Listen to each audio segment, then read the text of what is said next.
it's a great character. Kasi nag-start yan,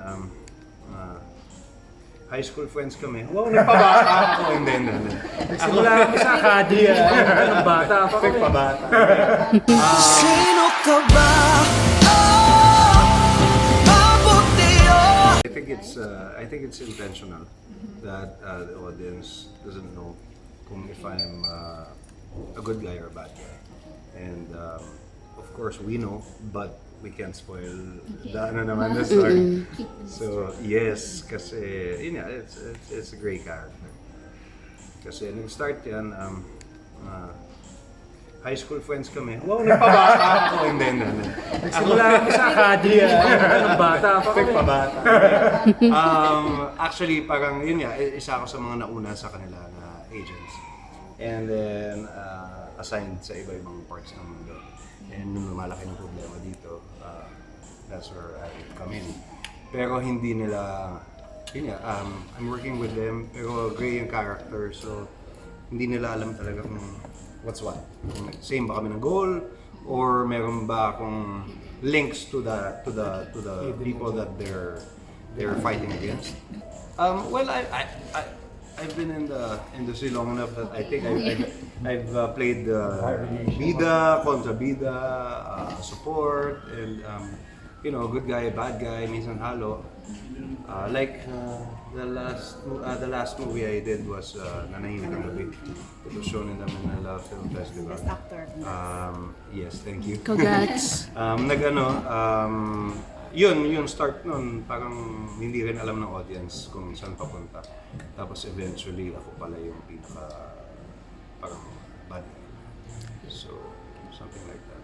So, yun yung na-experience ko lang with regards to your question. Nearest is Nanahimik. No, pero that wasn't, hindi action yun eh. Oh yeah, but character-wise. Character-wise, o yung ganun ka gray.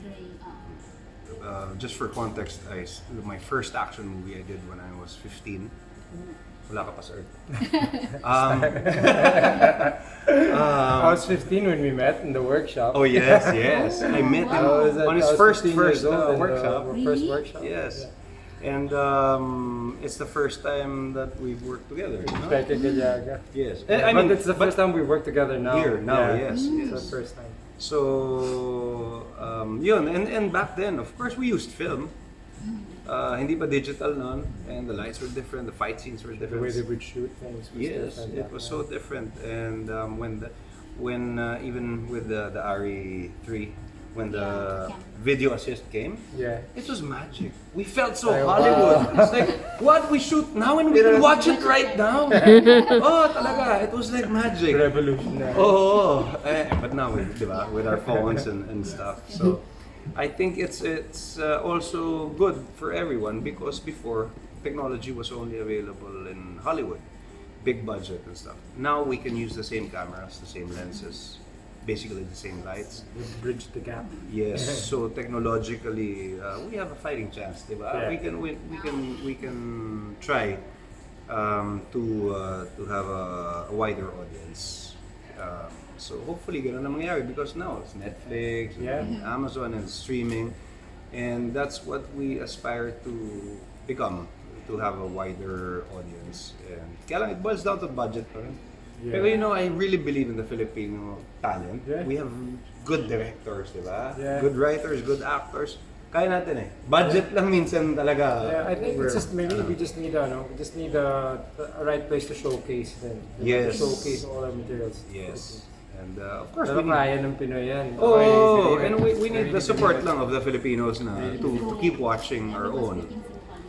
Just like, for example, the Koreans, they all love their own. So, yung ganun.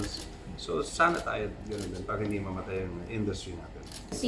I was a 15-year-old, 14-year-old bug-eyed boy, and for me to be in a workshop with Pepe Galiaga, and that Ian Veneracion entered the room, I was starstruck. I'll tell you the truth. I was starstruck. I didn't know that. And for me, that workshop it really changed the trajectory of my career. It really made me look at acting in a more serious light, because Pepe Galiaga did that for me. But what he showed me what an actor should be. I think I'm blessed to be working with Ian and Kuya Albert because they really, rather than them telling me what to do, they showed me the way. They really showed me the path, which way to take.